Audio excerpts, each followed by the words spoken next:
நீங்கள் பார்த்துக் கொண்டிருப்பது நியூஸ் 21 செய்திகள். தமிழ்நாடு செய்திகளை உடனுக்குடன் தெரிந்து கொள்ள நியூஸ் 21 செய்திகளை பாருங்கள். உண்மை, உழைப்பு, உயர்வு. களவியில் அருள் தரும் ஐயப்பன் கோவிலில் 41ஆம் ஆண்டு திருவிளக்கு பொதுப்படி பூஜை. ஏராளமான பக்தர்கள் சுவாமி தரிசனம் செய்தனர்.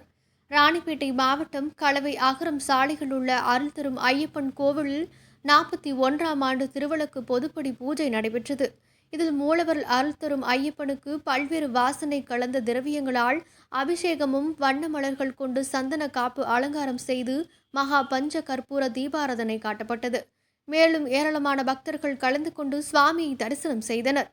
இதனைத் தொடர்ந்து கோயிலில் வளாகத்தில் உற்சவர் அருள் தரும் ஐயப்பனுக்கு வண்ண மலர்களால் அலங்காரம் செய்து ஐயப்ப பக்தர்கள் பக்தி பாடல்கள் பாடி மங்கள இசை வாத்தியங்கள் முழங்க திருவிளக்கு பொதுப்படி பூஜை நடைபெற்றது.